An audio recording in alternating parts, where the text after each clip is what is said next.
I hope you are fine. I am your physics instructor Sarmad Rahmat और हम आपको welcome कहते हैं वर्सटाइल प्रोफेसर्स पर। आज हम देखते हैं सेकेंड ईयर की फिजिक्स का chapter number 21 that is the nuclear physics, और इसमें देखते हैं हम लेक्चर नंबर 3 को, जो कि है mass spectrograph. So what is the mass spectrograph? तो चलते हैं इसकी डेफिनेशन की तरफ। Mass spectrograph is an instrument which may be use to separate the isotopes, यानी कि आइसोटोप्स को सेपरेट करने के लिए जो इंस्ट्रूमेंट हम इस्तेमाल करते हैं उसको हम मैस स्पेक्ट्रोग्राफ बोलेंगे। और इसका एक और इस्तेमाल भी है, ये चार्ज टू मैस रेशियो को भी मेजर करता है। यानी कि अगर हमने चार्ज टू मैस रेशियो किसी भी पार्टिकल की मेजर करनी है तो हम सिंपली मैस स्पेक्ट्रोग्राफ इस्तेमाल कर सकते हैं। आपको लेबोरेटरी में कुछ यूं दिखाई देगा कि यानी कि ये मैस स्पेक्ट्रोग्राफ है।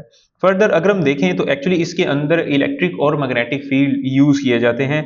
फर्दर यहाँ पे अगर हम देखें तो एटम और molecule of the element under investigation in vapour form are ionised in ion source.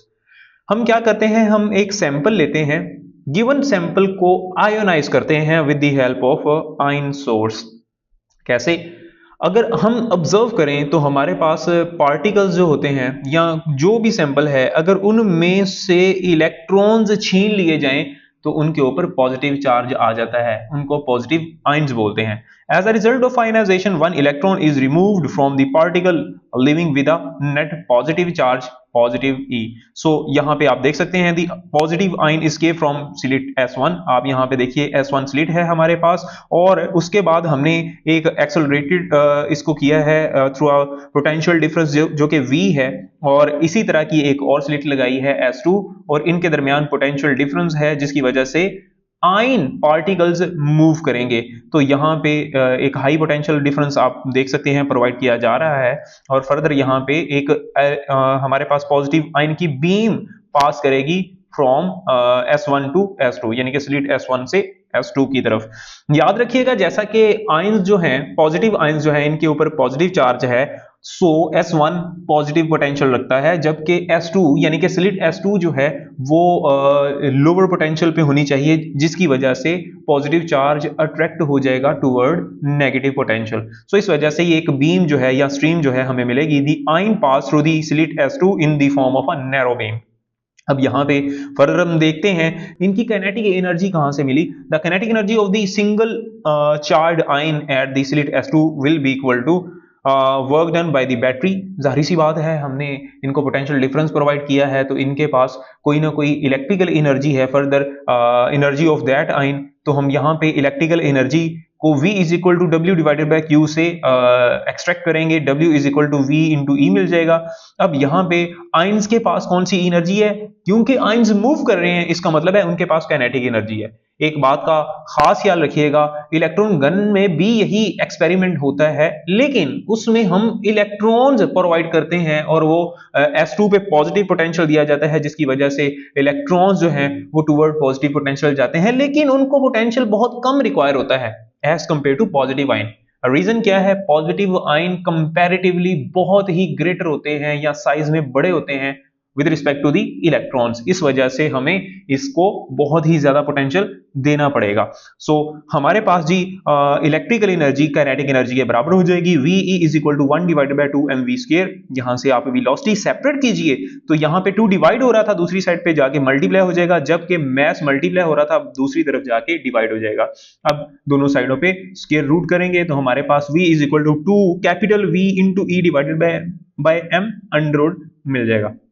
एक बात का खास ख्याल रखिएगा कि यहाँ पे हमारे पास दो डिफरेंट V इस्तेमाल हो रहे हैं। अगर मैं देखूं तो कैपिटल V रिप्रेजेंट कर रहा है वो पोटेंशियल डिफरेंस को, जबकि स्मॉल v रिप्रेजेंट कर रहा है वेलोसिटी को। सो इस बात का खास ख्याल रखिएगा। The ion are the then subjected toward the perpendicular to the uniform magnetic field. हम यहाँ पे अब मैग्नेटिक फील्ड प्रोवाइड करते हैं जो कि परपेंडिकुलर होगा इन स्लिट्स की, और जो बीम है पॉजिटिव आयन की उनकी मोशन के अक्रॉस 90 का एंगल होगा सो मैग्नेटिक फील्ड के साथ। सो देखते हैं जी, तो हमें डिफ्लेक्शन मिलेगी in a single semi circle form. अगर हम यहाँ पे देखें तो हमारे पास मैग्नेटिक फील्ड ये डॉट्स रिप्रेजेंट कर रहे हैं आउट ऑफ द पेपर, यानी कि out of the paper magnetic field lines जा रही हैं। सो यहाँ पे हम ऑब्जर्व भी करते हैं मेटल प्लेट S1 जो है वो पोटेंशियल प्रोवाइड कर रही है, तो इलेक्ट्रॉन की बीम एक सर्कुलर रिंग डेविएट हो जाएगी अपने पास से, सर्कुलर रिंग में, सेमी सर्कल में होती हुई डिटेक्टर की तरफ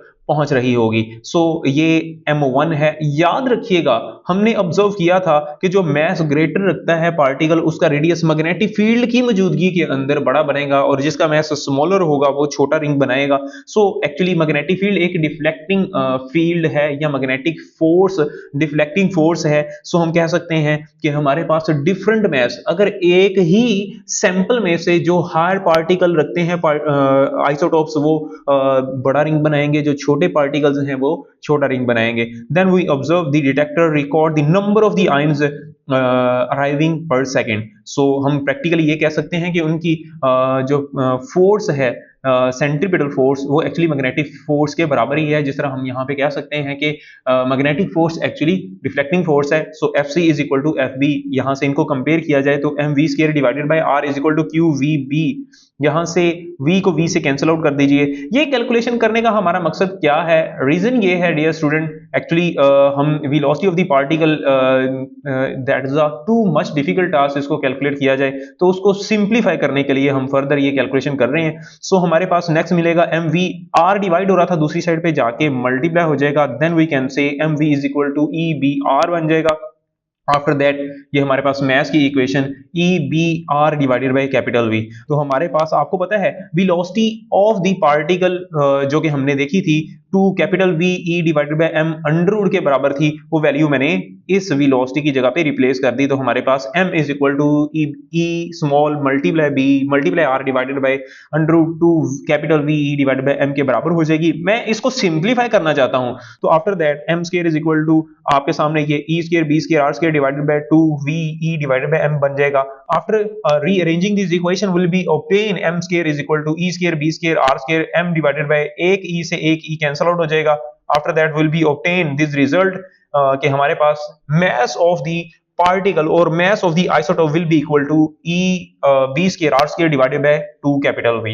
ये वाले फैक्टर जो आप देख रहे हैं एक्चुअली ये कांस्टेंट है, तो इसका मतलब मैं ये कह सकता हूं कि mass जो है वो डायरेक्टली प्रोपोर्शनल है B के स्क्वायर के। A graph will be obtained across the B square and the output detected, जो कि अबंडेंस है। यानी कि फर्ज कीजिए कि मैं एक सैंपल देता हूं, अगर उस सैंपल में से जो हायर पार्टिकल्स हैं वो और उसके बाद जो लाइटर पार्टिकल्स हैं उनकी रिलेटिव अबंडेंस हमें मिल जाएगी। फर्ज कीजिए कि मैं नियॉन की बात करता हूं। सो नियॉन में अगर मुझे ये नियॉन के लिए अगर मैं देखूं तो ये ग्राफ नियॉन के लिए है जो कि 20 देन 21 देन 22, 20 वाले पार्टिकल्स जो है वो ऑलमोस्ट 90% हमें मिल रहा है, 21 वाला ऑलमोस्ट 1%, जबकि 22 वाला ऑलमोस्ट 9%। अगर इन सब को ऐड अप किया जाए तो ये 100% ऑफ दैट सैंपल जो कि हमने इनपुट पे प्रोवाइड किया था आयन सोर्स में। तो इसका मतलब ये हुआ कि एक बार हमें यहां पे ये भी अंदाजा हो जाता है कि कौन सा आइसोटोप कितने टाइम या कितने परसेंट उसकी अबंडेंस है एज कंपेयर टू दी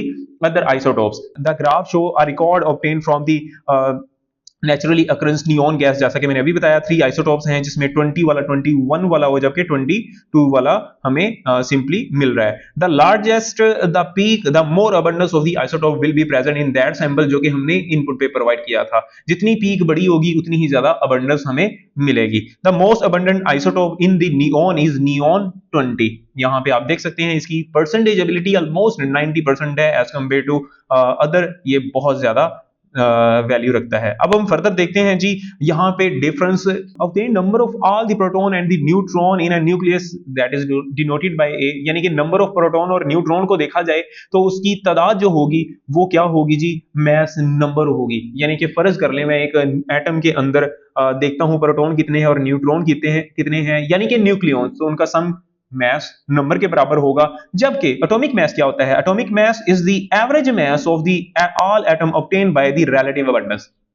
फर्ज कीजिए कि अगर हम पीरियोडिक टेबल में देखते हैं तो हमें पीरियोडिक टेबल में एक गिवन एलिमेंट का मास जो है वो हमें फ्रैक्शनल मिलता है। यानी कि नियॉन की ही अगर हम बात करें तो इसका एटॉमिक मास हमें 20 नहीं मिलेगा, वो फ्रैक्शनल होगा। वो एक्चुअली क्या है, 20 की 90%, जबकि हमें 21 की 1% मिली थी और 22 की 9% मिली थी। आप इनको क्या कीजिए, मल्टीप्लाई कीजिए रिलेटिव अबंडेंस से, प्लस करके 3 पे डिवाइड कर दीजिए, यानी कि जितनी उसकी तादाद थी, तो हमें इसका वो एटॉमिक मास मिल जाएगा। या सिंपली हम कह सकते हैं कि वो वाला मास जो कि सारे के सारे गिवन आइसोटोप्स का एवरेज मिलता है mass, that will be a atomic mass, जबकि मास नंबर सिंपली प्रोटॉन और न्यूट्रॉन की तादाद ही होती है। तो यहां पे एक बात और भी क्लियर होती है कि मास नंबर कभी भी फ्रैक्शनल नहीं होगा, जबकि एटॉमिक मास फ्रैक्शनल में भी हो सकता है। That was today's lecture and I hope so ये लेक्चर आपके लिए बहुत इंटरेस्टिंग था, और फर्दर इस तरह की लेक्चर्स के लिए काइंडली चैनल को सब्सक्राइब भी कीजिए, शेयर भी कीजिए इस तरह की वीडियोस अपने फ्रेंड्स तक। अब तक के लिए दीजिए इजाजत। सरमद रहमत को अल्लाह हाफिज।